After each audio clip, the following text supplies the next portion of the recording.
Ionisation constant. What is ionic product? Ionic मतलब ion से related है। हम जानते हैं कि चीज़ें जो हैं वाटर में आने की वजह से उसका डाइलेक्ट्रिक कांस्टेंट इतना ज़्यादा है कि इलेक्ट्रोलाइट्स जो होते हैं वो टूट जाते हैं, आयंस में कन्वर्ट हो जाते हैं।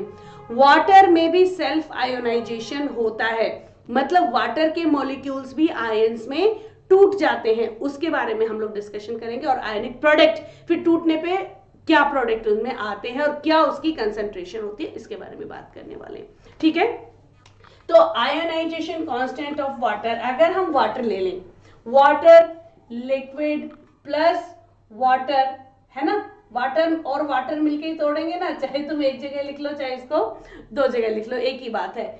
और ये किस में कन्वर्ट हो जाएगा बेटा? H3O आयन में और OH आयन में टूट जाएगा। That is ionization of water. बहुत बढ़िया, एक इक्विलिब्रियम आ जाएगा, उसके बाद ये और ब्रेकडाउन नहीं होगा। और इक्विलिब्रियम देखो, लॉ, बार बार हम लोगों को लॉ के अलावा तो और कोई बात ही नहीं करनी है। अब हम लोग अगर कांस्टेंट कैलकुलेट करने की कोशिश करें तो क्या हो जाएगा? K is equal to concentration of hydronium ion multiplied by concentration of OH ion divided by water का कंसंट्रेशन। और वाटर कितने हैं? 2 मॉलिक्यूल है, तो इसको हम डायरेक्टली यहां पे स्क्वायर कर देंगे। करेक्ट है? अब देखो, ये बहुत अच्छे से समझ आ जाएगा, कोई दिक्कत नहीं है। लेकिन ये तो करीब करीब कांस्टेंट ही होगा, बिकॉज जो आयोनाइजेशन होता है ना वाटर का, वो बहुत कम होता है, तो इसकी कंसंट्रेशन पे कोई बहुत ज्यादा फर्क नहीं पड़ रहा, प्रैक्टिकली ये कांस्टेंट ही रहता है। तो कांस्टेंट को अगर हम यहां ले जाएं तो हम ऐसे लिख सकते हैं K into concentration of H2O raised to the power 2 is equal to concentration of H3O ion and concentration of OH ion। and मैंने कहा ये प्रैक्टिकली कांस्टेंट रहते हैं, तो इसको मैंने अगर बताया ये कांस्टेंट है, तो ये भी कांस्टेंट और ये भी कांस्टेंट, दोनों को मिला के एक नए कांस्टेंट की हम यहाँ पे बताएंगे कि ये एक और नया कांस्टेंट आ गया, and that is given by KW, यानी कि ionization constant of water. And ionization constant of water is given by H3O multiplied by OH ion। Correct है? प्रैक्टिकली इसकी जो KW की वो देखी गई है, वैल्यू देखी गई है, डेफिनेटली टेम्परेचर पे ये डिपेंड करता है। टेम्परेचर कम ज्यादा होने पे इसकी वैल्यू भी कम ज्यादा होती है, लेकिन 25 डिग्री सेल्सियस पे इसकी वैल्यू पाई गई है कितनी? इसकी वैल्यू KW की वैल्यू पाई जाती है 1.008 into 10 raise to the power -14। ठीक है, इसको सिंप्लिसिटी के लिए हम लोग क्या ले सकते हैं? KW is equal to 1 into 10 raise to the power -14, simplicity के लिए। और KW is equal to 1 into 10 raise to the power -14। ये आयोनाइजेशन कांस्टेंट की, आयोनाइजेशन कांस्टेंट ऑफ वाटर की वैल्यू है 25 डिग्री सेल्सियस पे। नो डाउट इसकी वैल्यू चेंज होती है टेम्परेचर के साथ साथ, तो जब भी टेम्परेचर कम या ज्यादा दिया होगा तो आपको आयोनाइजेशन कांस्टेंट की वैल्यू दी होगी, वाटर के आयोनाइजेशन कांस्टेंट की वैल्यू दी होगी। लेकिन अगर टेम्परेचर भी नहीं दिया है और वैल्यू भी नहीं दी है, तो ये अंडरस्टूड है कि टेम्परेचर 25 डिग्री सेल्सियस है और KW की वैल्यू क्या हो जाएगी? 1 into 10 raise to the power -14। इसी को स्टैंडर्ड लेकर के हम लोग अभी आयोनिक प्रोडक्ट ऑफ वाटर को भी कैलकुलेट करेंगे, देखते हैं कैसे। ठीक है, यहां पर हम लोगों को बहुत इजीली समझ में आ गया है। इसी को अगर मैं एक्सपेंड करके यहां लिखूं, इन चीजों को अभी इरेज करके, तो देखो क्या हो जाएगा। KW, यहां पे अगर मैं इन्हीं चीजों को लिखने की कोशिश करूं तो मैं ऐसे लिख सकती हूं, KW is equal to H3O positive hydronium ion की कंसंट्रेशन एंड OH आयन की कंसंट्रेशन, एंड KW की वैल्यू क्या ले सकते हैं? 1 into 10 raise to the power -14 is equal to H3O की कंसंट्रेशन एंड OH आयन की कंसंट्रेशन। एंड ये एविडेंट है, कंसंट्रेशन हाइड्रोनियम आयन और OH आयन की बराबर होगी, है ना? जितने हाइड्रोनियम आयन बनेंगे उतने ही तो OH आयन बनेंगे, इसमें तो कोई डाउट नहीं है। तो अभी अगर हम लोग इसकी बात करें तो हम कैसे लिख सकते हैं इसको? मान लो इसको या इसको एक लेना चाहे तो हम ऐसे भी लिख सकते हैं 1 into 10 raise to the power -14 is equal to this, तो हम इसको ऐसे लिख सकते हैं क्या, H3O positive raise to the power 2, या अगर OH की निकालनी है तो OH raise to the power 2, ऐसे भी लिख सकते हैं 1 × 10 raise to the power -14 is equal to OH raise to the power -2। दोनों ही केस में अगर हम OH की कंसेंट्रेशन निकालें तो OH की क्या आ जाएगी, √1 × 10 रेज टू द पावर -14। यहां देखो, लेकिन यहां पर अगर हम रेज टू द पावर 2 कर रहे हैं moles per litre, moles per litre, तो ये क्या हो जाएगी टोटल कंसेंट्रेशन मोल स्क्वायर पर लीटर स्क्वायर, है ना। ये भी क्या होगी, मोल स्क्वायर पर लीटर स्क्वायर। यहां पर जब हम इसका कैलकुलेशन करते हैं, चाहे OH हो जाए, चाहे देखो मैं फिर से दोबारा से दोनों का ही बता देती हूँ, OH हो जाए चाहे ये H3O हो जाए, सेम होगा, सेम होगा कि नहीं होगा, 1 × 10 raise to the power -14 mole square per litre square, correct है।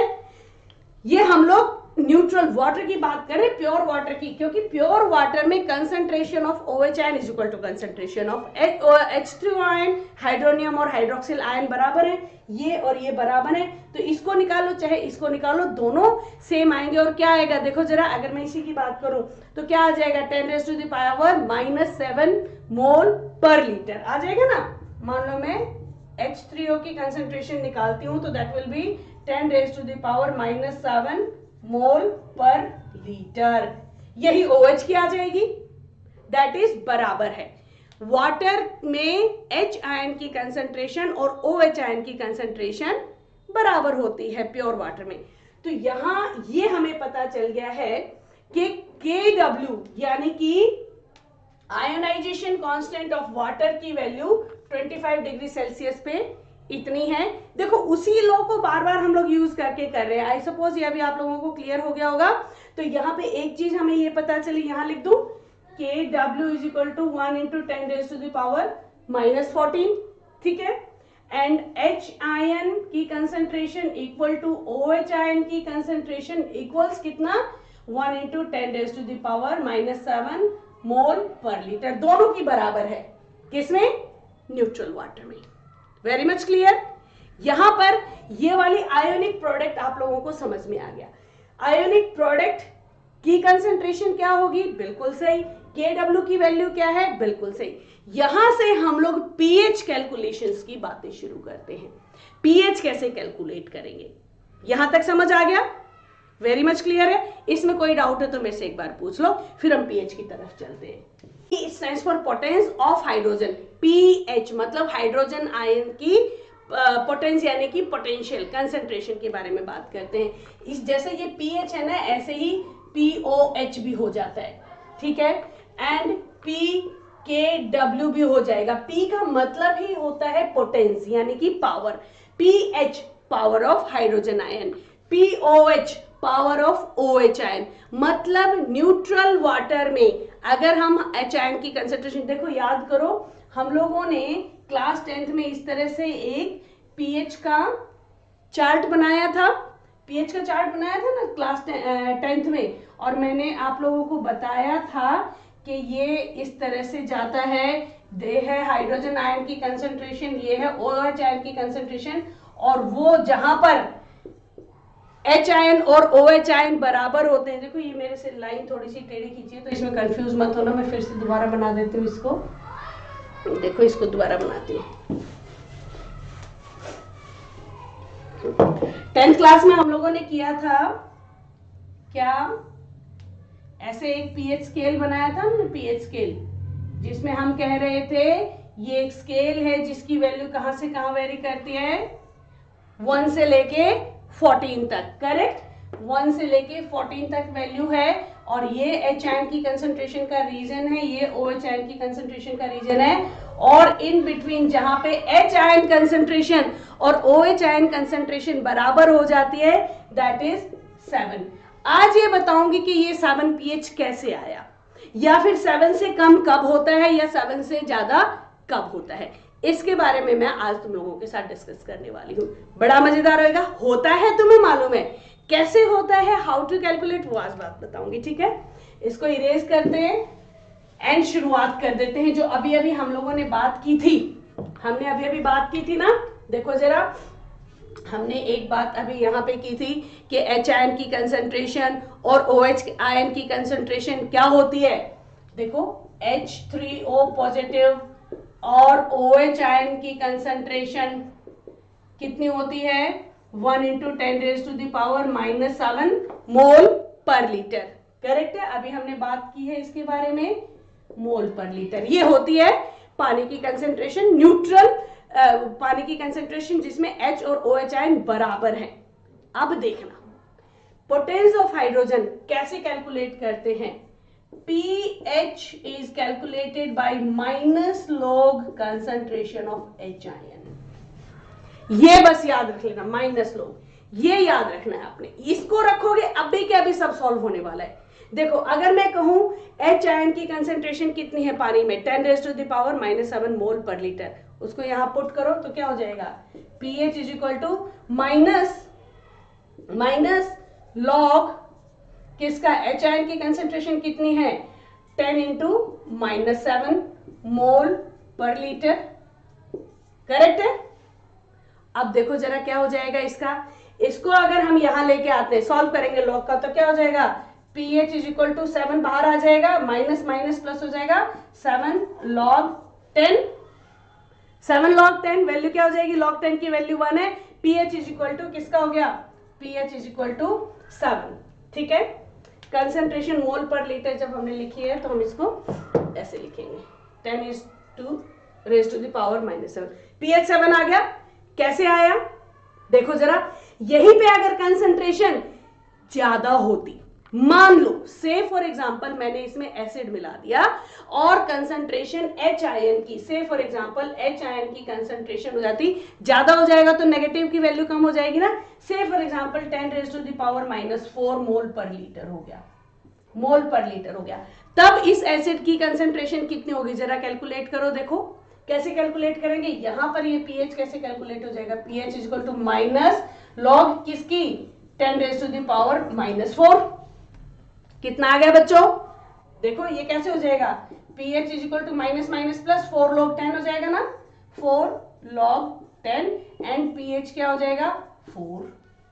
यानी कि किसकी कंसंट्रेशन ज्यादा हुई, यहां पे H आयन की कंसंट्रेशन ज्यादा होते ही 7 से कम होता चला जाता है, और H आयन की कंसंट्रेशन अगर इससे ज्यादा हो जाए, कम हो जाए, अगर H आयन की कंसंट्रेशन 10⁻⁻7 से ज्यादा हो जाए, यहां लिख के देखते हैं चलो, तो क्या हो जाएगा, से फॉर एग्जांपल H आयन की कंसंट्रेशन हो गई, वो कितनी -7 है, 10⁻⁻9 ले लेते हैं, -9 ले लेते हैं, तो क्या हो जाएगा, देखो इसका pH हो जाएगा minus log concentration of H ion and pH will be minus log H ion की कंसंट्रेशन कितनी, 10⁻⁻9, फिर ये बाहर आ जाएगा, pH will be minus minus plus 9 log 10, log 10 की वैल्यू 1 है, तो pH क्या हो गया 9।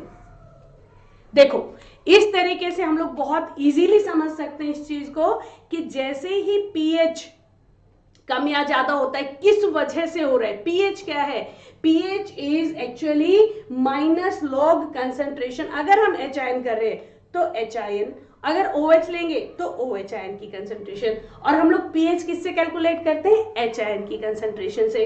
अगर -7 है न्यूट्रल वाटर का तो pH आ गया 7, ये वो कंडीशन है जब टोटल तो दोनों का 14 होएगा ही होएगा, नो डाउट, वाटर का OH प्लस H दोनों मिला के कितना हो रहा है 14 हो रहा है, POH एंड pH दोनों मिला के क्या हो जाएगा 14, तो अभी होना तो टोटल 14 ही है, अब यहाँ पे H इज इक्वल टू -19 है, तो 14 टोटल है, -9 ये है, यानी कि H आयन की कंसंट्रेशन कम है, OH की ज्यादा है, OH की ज्यादा होते ही pH बढ़ने लग जाता है, H की ज्यादा होते ही pH कम होने लग जाता है। होपफुली क्लियर है अब ये, है ना।